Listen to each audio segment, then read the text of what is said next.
Hi friends, പുതിയൊരു വീഡിയോയിലേക്ക് എല്ലാവർക്കും സ്വാഗതം. സൂര്യ നന്ദിനിയെക്കുറിച്ച് ഓർത്ത് താനൂരമ്മയുടെ മുന്നിൽ വിഷമത്തോടു കൂടി പ്രാർത്ഥിക്കുകയാണ്. എൻ്റെ നന്ദിനിക്ക് ഒരു കുഴപ്പവും കൂടാതെ നന്ദിനിയെ എനിക്ക് തിരിച്ചു തരണമേ, എൻ്റെ നന്ദിനി എവിടെയാണെന്നുള്ളത് എന്ന് എനിക്കൊരു സൂചന എൻ്റെ മുന്നിൽ കാണിച്ചു തരണേ എന്നൊക്കെ സൂര്യ വിഷമത്തോടു കൂടിയാണ് കേട്ടോ താനൂരമ്മയുടെ മുന്നിൽ പ്രാർത്ഥിക്കുന്നത്. ഈ സമയം നന്ദിനി രക്ഷപ്പെടാൻ വേണ്ടി നോക്കുകയാണ് ഗുണ്ടകളുടെ കയ്യിൽ നിന്നും. അവർ കാണാതെ നന്ദിനി രക്ഷപ്പെടാൻ ഒരുങ്ങുകയാണ്. അപ്പോഴത്തേക്കും ഗുണ്ടകൾ നന്ദിനിയെ കാണുകയാണ് കേട്ടോ. എന്നിട്ട് ഗുണ്ടകൾ എല്ലാവരും കൂടി നന്ദിനിയെ ചുറ്റും അങ്ങ് വളയുകയാണ്.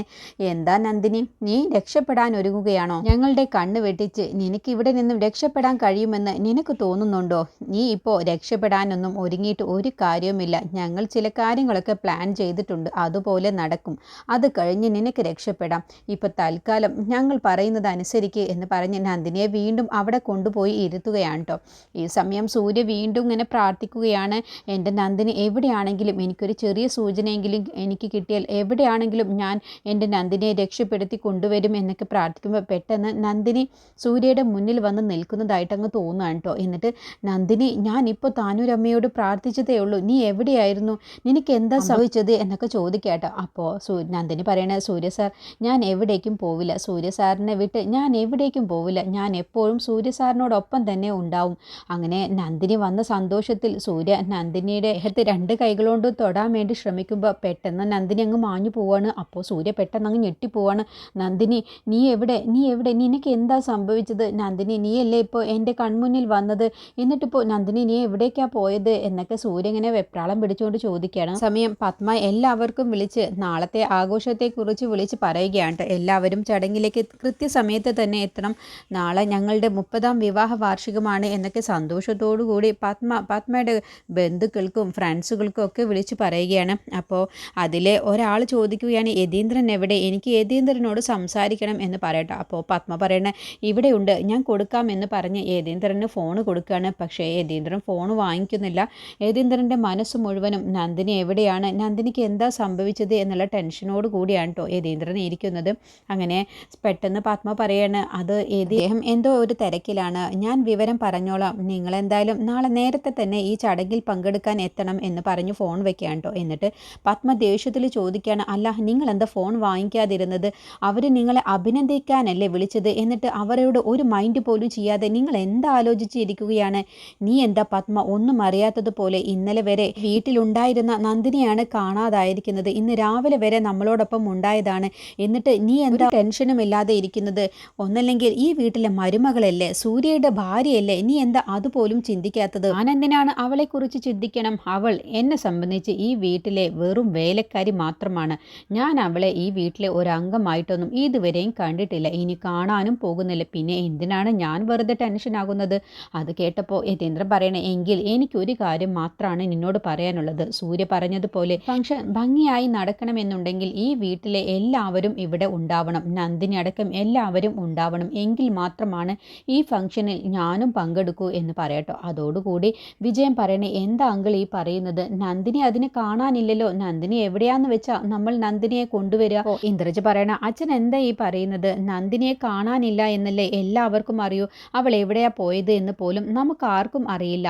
അതല്ലല്ലോ ഇപ്പോൾ ഇവിടുത്തെ വിഷയം. നാളെ നിങ്ങൾക്ക് രണ്ടുപേർക്കുമാണ് വിവാഹ വാർഷിക ചടങ്ങ് ആഘോഷിക്കുന്നത്, അതിനിപ്പോൾ എന്തിനാ നന്ദിനി വേണമെന്ന് അച്ഛൻ വെറുതെ വാശി പിടിക്കുന്നത്?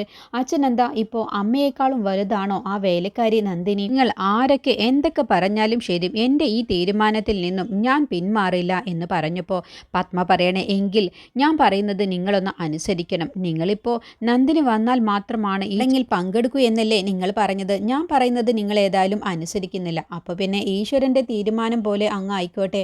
നീ എന്താ ഉദ്ദേശിച്ചത്? ഈശ്വരൻ ഒരു തീരുമാനം പറഞ്ഞാൽ അത് നിങ്ങൾ അനുസരിക്കില്ലേ? നീ എന്താ ഉദ്ദേശിച്ചത് വ്യക്തമായി പറ. എങ്കിൽ ഞാൻ 2 തുണ്ട് പേപ്പർ എടുത്ത് അതിൽ ഒന്നിൽ നന്ദിനി വരുമെന്നുള്ളതും മറ്റേതിൽ നന്ദിനി വരില്ല എന്നുള്ളതും എഴുതാം. അതിൽ ഏതാണോ നിങ്ങൾ നറുക്കെടുക്കുന്നത് ആ ഒരു തീരുമാനത്തോടൊപ്പം നിങ്ങൾ യോജിക്കണം എന്ന് പറയട്ടോ. അപ്പോൾ യതീന്ദ്രൻ അതിന് സമ്മതിക്കുകയാണ്. അങ്ങനെ പത്മ 2 പേപ്പറിലും ഒരുപോലെ എഴുതുകയാണ്. എന്നിട്ട് യതീന്ദ്രനോട് പറയുകയാണ്, ഈ തുണ്ട് പേപ്പറിൽ 2 ഒരെണ്ണത്തിൽ നന്ദിനി വരുമെന്നുള്ളതും മറ്റേതിൽ നന്ദിനി വരില്ല എന്നുമാണ് ഞാൻ എഴുതിയിട്ടുള്ളത്. നിങ്ങൾ ആരെങ്കിലും ഒരാൾ ഇതിൽ നിന്നും ഈ തുണ്ട് പേപ്പർ എടുക്കണം എന്ന് പറയട്ടോ. അപ്പോൾ ഒന്നല്ലെങ്കിൽ അച്ഛൻ എടുക്കണം, അല്ല എന്നുണ്ടെങ്കിൽ സൂര്യ എടുക്കണം, അല്ലാതെ ഞങ്ങൾ ആരും എടുക്കില്ല. കാരണം നിങ്ങൾ പറയും നന്ദിനി വരില്ല എന്നാണ് വന്നതെങ്കിൽ ഞങ്ങൾ മനഃപൂർവ്വം എടുത്തതാണെന്ന് നിങ്ങൾ വരുത്തി തീർക്കും, അതുകൊണ്ടാണ് എന്ന് പറയട്ടോ. അങ്ങനെ സൂര്യ തന്നെയാണ് അതിൽ നിന്നും ഒരു തുണ്ട് പേപ്പർ എടുക്കുന്നത്. അപ്പോൾ ആ തുണ്ട് പേപ്പർ തുറന്നു നോക്കുന്ന സമയത്ത് അതിൽ നന്ദിനി വരില്ല എന്നാണ് കേട്ടോ എഴുതിയിട്ടുണ്ടാവുക. അപ്പോൾ പത്മ പറയണേ, ഇതിപ്പോൾ എൻ്റെ തീരുമാനമല്ല, ഇത് ഈശ്വരനെ മുന്നിൽ നിർത്തിയിട്ടാണ് ഞാൻ ഇങ്ങനെ ഒരു കാര്യം ചെയ്തത്. അപ്പോൾ ഇതിൽ എഴുതിയിട്ടുള്ളത് പോലെ നിങ്ങൾ അനുസരിക്കണം. നന്ദിനി വരില്ല എന്നാണ് ഇതിൽ ഈശ്വരൻ്റെ പോലും തീരുമാനം. അതുകൊണ്ട് ഈ ചടങ്ങ് ഭംഗിയായിട്ട് തന്നെ നടക്കണം. അതുകൊണ്ട് നിങ്ങൾ ഈ ചടങ്ങിൽ പങ്കെടുത്തേ പറ്റൂ എന്ന് പറയട്ടോ. അതോടുകൂടി യതീന്ദ്രൻ പിന്നെ ഒന്നും മിണ്ടുന്നില്ല.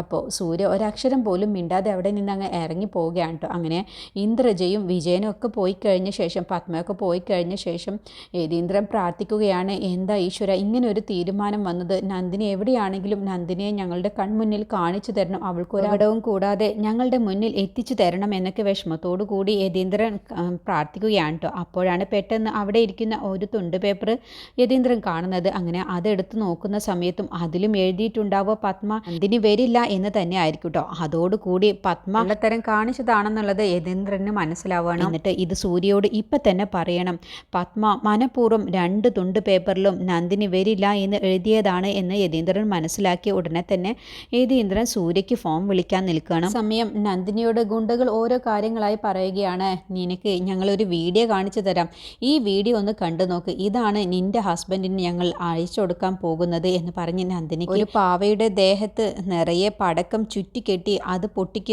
പൊട്ടിത്തെറിക്കുന്ന വീഡിയോ ആണ് കാണിച്ചു കൊടുക്കുന്നത്. അത് കാണുമ്പോൾ നന്ദിനി തന്നെ പേടിക്കുന്നുണ്ട്. എന്നിട്ട് അവർ ചോദിക്കുകയാണ്, നിൻ്റെ ഭർത്താവിൻ്റെ നമ്പർ ഇങ്ങത്താ, ഞങ്ങളിത് അയച്ചു കൊടുക്കട്ടെ എന്ന് പറയുമ്പോൾ നന്ദിനി പറയണേ, വേണ്ട ഞാൻ തരില്ല. അതെന്താ നിനക്ക് പേടിയായിട്ടാണ്? ഞാനെന്തിന് പേടിക്കണം?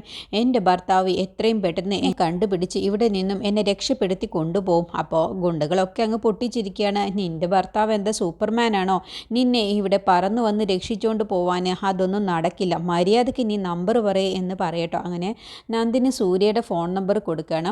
എന്നിട്ട് ആ ഗുണ്ട മാറി നിന്ന് സംസാരിക്കുകയാണ് കേട്ടോ. സൂര്യയുടെ ഫോണിലേക്ക് വിളിക്കുകയാണ്. അപ്പോൾ സൂര്യ ഞാൻ സൂര്യയാണെന്ന് പറയുമ്പോൾ നീ സൂര്യയാണെന്ന് പറയണ്ട, നന്ദിനിയുടെ ഭർത്താവാണെന്ന് പറഞ്ഞാൽ മതി. കേട്ടതോടെ സൂര്യ അങ്ങ് ദേഷ്യപ്പെട്ട്, ആരാടാ നീ, എവിടെയാടാ എൻ്റെ നന്ദിനിയെ നീ ഒളിപ്പിച്ച് വെച്ചിരിക്കുന്നത് എന്ന് ചോദിക്കുമ്പോൾ, നന്ദിനി ഞങ്ങളുടെ കയ്യിലുമായി സേഫായിട്ട് തന്നെ ഉണ്ട്, പക്ഷേ ഞങ്ങൾ പറയുന്നത് നിങ്ങൾ അനുസരിക്കണം. അപ്പോൾ സൂര്യ പറയണേ, എന്താടാ നീ, ആരാടാ, നിനക്ക് എന്താടാ വേണ്ടത്, എന്തിനാടാ നീ എൻ്റെ നന്ദിനിയെ തട്ടിക്കൊണ്ടു പോയത്, ആരാടാ നീ എന്നൊക്കെ ചോദിച്ച് വീണ്ടും സൂര്യ ദേഷ്യപ്പെടുമ്പോൾ, ആദ്യം ഒന്ന് സമാധാനപ്പെടും സൂര്യ, ഭാര്യ ഇപ്പോൾ ഉള്ളത് ഞങ്ങളുടെ കസ്റ്റഡിയിലാണ്, എന്നിട്ടും നീ ഞങ്ങളോട് ഇങ്ങനെയാണോ സംസാരിക്കേണ്ടത്?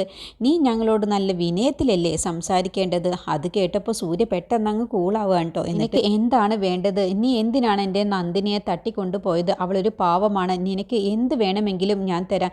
നിനക്ക് ലക്ഷങ്ങൾ വേണോ അതോ കോടികൾ വേണോ? നീ ചോദിക്കുന്നത് തരാം, പക്ഷേ അവളെ നിങ്ങളൊന്നും ചെയ്യരുത്, അവളൊരു പാവമാണ്, എന്താണ് നിനക്ക് വേണ്ടത് എന്ന് ചോദിക്കുമ്പോൾ ഗുണ്ടങ്ങ് പൊട്ടിച്ചിരിക്കുകയാണ്. പണമോ? ഞങ്ങൾക്ക് പണമൊന്നും വേണ്ട, നീ ഞങ്ങൾ പറയുന്നത് പോലെ അങ്ങ് അനുസരിച്ചാൽ മതി. ആദ്യം നീ ചെയ്യേണ്ടത്, നിനക്ക് ഞാനൊരു വീഡിയോ അയച്ചു തന്നിട്ടുണ്ട്, ആ വീഡിയോ നീ ഒന്ന് കാണ്, എന്നതിൻ്റെ ശേഷം നീ വീണ്ടും ലൈനിൽ വാ, എന്നിട്ട് ഞാൻ ബാക്കിയുള്ളത് പറയാം. അങ്ങനെ സൂര്യ ഫോൺ വയ്ക്കാതെ തന്നെ ആ വീഡിയോ കാണുകയാണ് കേട്ടോ. ആ വീഡിയോയിൽ ഇങ്ങനെ പാവയുടെ ദേഹത്ത് നിറയെ പടക്കം വെച്ച് അത് പൊട്ടിത്തെറിക്കുന്നതായിട്ടാണ് കേട്ടോ കാണുന്നത്. അതോടുകൂടി സൂര്യ അങ്ങ് ഞെട്ടിപ്പോവാണ്. സൂര്യക്ക് ഇങ്ങനെ ദേഷ്യം പിടിക്കുകയാണ് കേട്ടോ. ആ വീഡിയോ കണ്ടതോടുകൂടി സൂര്യ തന്നെ സൂര്യയുടെ കൈ ഇങ്ങനെ അടിക്കുകയാണ്. എനിക്ക് ഇവരെ കയ്യിൽ കിട്ടിയാൽ ഇവരെ ഞാൻ എന്ത് ചെയ്യും എന്നുള്ള ഭാവത്തിൽ കേട്ടോ. എന്നിട്ട് വീണ്ടും ഗുണ്ടയോട് സംസാരിക്കുകയാണ്, നിനക്ക് എന്താണ് വേണ്ടത്? അവളൊരു പാവമാണ്, അവളെ നിങ്ങളൊന്നും ചെയ്യരുത്, നിങ്ങൾ വെറുതെ വിടണം, അവൾക്ക് ഒന്നും അറിയില്ല, നിങ്ങൾ പറയുന്നത് എന്താന്ന് വെച്ചാൽ ഞാൻ ചെയ്തോളാം, നിങ്ങൾ നന്ദിനിയെ വെറുതെ വിട്ടാൽ മാത്രം മതി എന്ന് പറയുമ്പോൾ, ഇത് തന്നെയാണ് ഞങ്ങൾക്കും വേണ്ടത്, നീ ഞങ്ങൾ പറയുന്ന എല്ലാതും അനുസരിക്കുമോ എന്ന് ചോദിക്കുമ്പോൾ, അതെല്ലാം ഞാൻ അനുസരിച്ചോളാം, പക്ഷേ നന്ദിനിയെ നിങ്ങളൊന്നും ചെയ്യരുത്, അവളെ ഒന്ന് വെറുതെ വിടണം എന്ന് പറയുമ്പോൾ, എങ്കിൽ നീ ഞാൻ പറയുന്നത് ശ്രദ്ധിച്ച് കേൾക്കണം, നാളെ രാവിലെ 6 മണിയാകുന്ന സമയത്ത് നീ ഞാൻ പറയുന്ന റോട്ടിൽ പോയി നിൽക്കണം. അപ്പോൾ സൂര്യ പറയണം, അതെ ഞാൻ നിന്നോളാം, നിങ്ങൾ പറയുന്ന സമയത്ത് 6 മണിയാകുമ്പോൾ തന്നെ ഞാൻ റോട്ടിൽ പോയി നിന്നോളാം, നിങ്ങൾ അവിടേക്ക് വരുമോ? അപ്പോൾ ഗുണ്ട പറയണ, ഞങ്ങൾ അവിടേക്ക് വരാൻ ഞങ്ങളങ്ങനെ പൊട്ടന്മാരൊന്നുമല്ല, നീ ഞാൻ പറയുന്നത് ആദ്യം അനുസരിക്കാൻ നോക്ക്, ഞാൻ പറയുന്നത് നീ ശ്രദ്ധിച്ച് കേൾക്ക്, നീ ആദ്യം 6 മണിയാകുന്ന സമയത്ത് ഞാൻ പറയുന്ന റോട്ടിൽ പോയി നിൽക്കണം, ആ സമയത്ത് നിൻ്റെ മുന്നിലേക്ക് ഒരു ഓട്ടോ വരും, 33 എഴുതിയിട്ടുള്ള ഒരു ഓട്ടോയാണ് വരിക, അതിൽ കയറി അതെ, ഞാൻ അയച്ചിട്ടുള്ള ലൊക്കേഷനിൽ പോയി അവിടെ നിന്നും നിനക്കൊരു പാർസൽ തരും, അത് നീ വാങ്ങിക്കണം. എന്നിട്ട് ഭദ്രമായിട്ട് ഞാൻ പറയുന്ന സ്ഥലത്ത് നീ അവിടെ വരണം. എന്നിട്ട് ഞങ്ങളുടെ കയ്യിൽ തരണം. ആ സമയത്ത് നീ ഒരു പ്രശ്നവും ഉണ്ടാക്കാതെ നീ ഞങ്ങളുടെ കയ്യിൽ ആ ചരക്ക് കൊടുന്ന് ഏൽപ്പിച്ചു കഴിഞ്ഞാൽ ഉടനെ തന്നെ നിന്റെ ഭാര്യ നന്ദിനിയെ ഞങ്ങൾ നിന്റെ അടുത്ത് വിട്ടുതരും. അപ്പോൾ സൂര്യ പറയണേ, എങ്കിൽ ഞാൻ ഇപ്പം തന്നെ ആ റോട്ടിൽ പോയി നിന്നോളാം. എന്നിട്ട് 33 എന്നെഴുതിയ ഓട്ടോ ഞാൻ കണ്ടുപിടിച്ച് ഇപ്പം തന്നെ നിങ്ങളുടെ അടുത്തേക്ക് വരാമെന്ന് പറയുമ്പോൾ, നീ ധൃതി വെക്കില്ലേ സൂര്യ, ഞങ്ങൾ പറയുന്നത് മാത്രം നീ ചെയ്താൽ മതി. നീ ഞങ്ങൾ പറയുന്നത് അനുസരിച്ചില്ല എന്നുണ്ടെങ്കിൽ നിനക്ക് ഞാൻ ആ വീഡിയോ അയച്ചു തന്നില്ലേ, അതുപോലത്തെ ഗതിയായിരിക്കും നിന്റെ ഭാര്യയ്ക്കുണ്ടാവുക. അതുകൊണ്ട് ഞങ്ങൾ പറയുന്നത് നീ അനുസരിച്ചോ. നിന്നെ ഞങ്ങൾ 24 മണിക്കൂറും നിന്നെ ഞങ്ങൾ വാച്ച് ചെയ്യുന്നുണ്ട് എന്ന് കേട്ടതോടെ സൂര്യ പെട്ടെന്ന് കാറിൽ നിന്ന് ഇറങ്ങാൻ കേട്ടോ. എന്നിട്ട് എൻ്റെ തൊട്ടരുകിൽ ഇവരുണ്ടോ എന്നിങ്ങനെ തിരയുകയാണ് കേട്ടോ. അപ്പോൾ ആരെയും സംശയിക്കാൻ പക്കത്തിൽ സൂര്യയ്ക്ക് കാണുന്നില്ല. അപ്പോൾ സൂര്യ പറയണേ, നിങ്ങൾ പറയുന്നത് ഞാൻ അനുസരിച്ചോളാം. നിങ്ങൾക്ക് നന്ദിനി ഒന്ന് വിട്ടുകൂടെ, നന്ദിനി ഒരു പാവമാണ് എന്ന് പറയുമ്പോൾ നീ കൂടുതൽ ചോദ്യങ്ങളൊന്നും ഞങ്ങളോട് ചോദിക്കേണ്ട. ഞങ്ങൾ പറയുന്നത് നീ അങ്ങ് അനുസരിച്ചാൽ മതി. നിന്നോട് ഞങ്ങൾ പറഞ്ഞതുപോലെ നീ നാളെ ഞങ്ങളുടെ അടുത്തേക്ക് ആ ചരക്കുമായിട്ട് വരണം. പക്ഷേ പോലീസിൻ്റെ കൺമുന്നിൽ നീ ആ ചരക്കുമായിട്ട് എത്തിക്കഴിഞ്ഞാൽ പിന്നെ ഞങ്ങളോടൊന്നും പറഞ്ഞിട്ട് കാര്യമില്ല. നിന്നെ പിന്നെ നേരെ പോലീസുകാരെ എത്തിക്കേണ്ടടുത്ത് എത്തിക്കും. പിന്നെ നിനക്ക് ഒരിക്കലും പുറം ലോകം പോലും കാണാൻ കഴിയില്ല. ഞങ്ങളെ അതൊന്നും ബാധിക്കില്ല. അതുകൊണ്ട് നീ സൂക്ഷിച്ച് ഞങ്ങളുടെ കയ്യിൽ ഭദ്രമായിട്ട് തന്നെ ആ ചരക്ക് എത്തിക്കണം. എങ്കിൽ മാത്രമാണ് നിനക്ക് നന്ദിനിയെ വിട്ടുതരൂ. അല്ല എന്നുണ്ടെങ്കിൽ നന്ദിനി പിന്നെ ഈ ഭൂമിയിൽ തന്നെ ഉണ്ടാവില്ല. അത് കേട്ടപ്പോൾ സൂര്യ, ഇല്ല, നിങ്ങൾ പറഞ്ഞതുപോലെ തന്നെ ഞാൻ ചെയ്തോളാം. അപ്പോൾ ഗുണ്ട വീണ്ടും പറയുകയാണ്, ഇനിയിപ്പോൾ ഈ വീഡിയോയും ഞങ്ങൾ പറയുന്നതും ഞങ്ങളുടെ ഫോൺ നമ്പറൊക്കെ നിങ്ങൾ പോലീസിനെ അറിയിച്ചു കഴിഞ്ഞാൽ അപ്പോഴും ഇത് തന്നെയാണ് സംഭവിക്കുക. പിന്നെ ഒരിക്കലും നിങ്ങൾക്ക് നന്ദിനിയെ കാണാൻ കഴിയില്ല. നന്ദിനിയുടെ പാർട്സുകളാവും നീ പിന്നെ കാണുക എന്നൊക്കെ പറഞ്ഞപ്പോൾ സൂര്യ പറഞ്ഞു, ഇല്ല, ഞങ്ങൾ ഒരിക്കലും പോലീസിനെ അറിയിക്കില്ല. നീ പറഞ്ഞതുപോലെ തന്നെ ഞാൻ ഭദ്രമായി ആ ചരക്ക് വാങ്ങി നിന്റെ അടുത്ത് ഞാൻ എത്തിച്ചോളാം എന്ന് പറഞ്ഞു ഫോൺ വെക്കുകയാണ്. എന്നിട്ട് സൂര്യ ഇതിനെക്കുറിച്ച് തന്നെ ആലോചിക്കുകയാണ്, എന്താണ് ഇപ്പോൾ ചെയ്യുക, നന്ദിനിയെ എത്രയും പെട്ടെന്ന് കണ്ടുപിടിക്കാൻ എന്താണ് ഒരു വഴി. അവർ പറഞ്ഞതുപോലെ ചെയ്യണോ അതോ പോലീസിനെ എല്ലാ കാര്യങ്ങളും അറിയിക്കണോ എന്ന് ചിന്തിക്കാൻ കേട്ടോ. എന്നിട്ട് സൂര്യ സ്വയം പറയുകയാണ്, വേണ്ട, പോലീസിനെ അറിയിക്കേണ്ട. അവൻ്റെ സംസാരത്തിൽ അവൻ ശരിക്കും ഒരു സൈക്കോയെ പോലെയുണ്ട്. അവൻ നന്ദിനിയെ എന്തെങ്കിലും ചെയ്തു കളയും. അതുകൊണ്ട് തൽക്കാലം ഇപ്പോൾ പോലീസിനെ അറിയിക്കേണ്ട. ഞാൻ തന്നെ ഇത് കൈകാര്യം ചെയ്യണം. തൽക്കാലം അച്ഛനോട് പോലും പറയേണ്ട. ഇത് ഞാൻ ബുദ്ധിപൂർവ്വം കൈകാര്യം ചെയ്യണം. അല്ല എന്നുണ്ടെങ്കിൽ അവർ നന്ദിനിയെ അപായപ്പെടുത്തും എന്നൊക്കെ ചിന്തിച്ചുകൊണ്ട് നിൽക്കാൻ കേട്ടോ.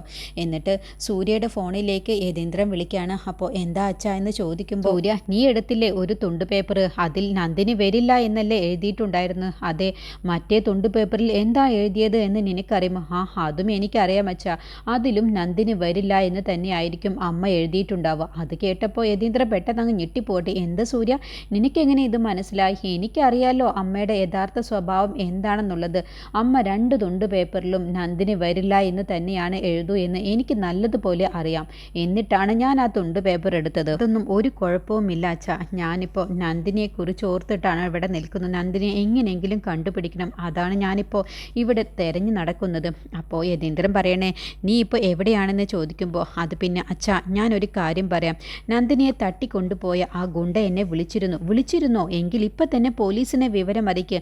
അച്ഛൻ ധൃതി വെക്കാതെ പോലീസിനെ ഇപ്പോൾ തൽക്കാലം ഒന്നും അറിയിക്കേണ്ട. അവരിപ്പോൾ എന്നോട് ഒരു ഡിമാൻഡ് പറഞ്ഞിട്ടുണ്ട്. ആ ഡിമാൻഡ് ഞാൻ ചെയ്തു കൊടുത്ത ശേഷം മാത്രമാണ് അവർ നന്ദിനിയെ എന്നോടൊപ്പം വിട്ടയക്കുക. അതുകൊണ്ട് അത് ഞാനൊരു സിമ്പിളായ ഡിമാൻഡാണ്. അത് ഞാൻ ചെയ്തിട്ട് ഞാൻ തിരിച്ച് വീട്ടിലേക്ക് വരാമെന്ന് പറയുമ്പോൾ യതീന്ദ്രൻ പറയണേ, തൽക്കാലം ഇപ്പോൾ നീ വീട്ടിലേക്ക് വാ. കാരണം നന്ദിനിയെ അവരൊന്നും ചെയ്യില്ല. നന്ദിനിയെ അവർ വിട്ടുതരണമെങ്കിൽ ഒരു ഡിമാൻഡ് പറഞ്ഞിട്ടുണ്ടല്ലോ. ആ ഡിമാൻഡ് നീ നിറവേറ്റി കൊടുക്കാതെ അവർ നന്ദിനിയെ ഒന്നും ചെയ്യില്ല. ആദ്യം നീ വീട്ടിലേക്ക് വാ എന്ന് പറയട്ടോ. അങ്ങനെ യതീന്ദ്രൻ പറഞ്ഞതുപോലെ സൂര്യ വീട്ടിലേക്ക് പോവാണ്. ഇതിനെക്കുറിച്ചുള്ള ബാക്കി റിവ്യൂ അടുത്ത വീഡിയോയിൽ പറയാം.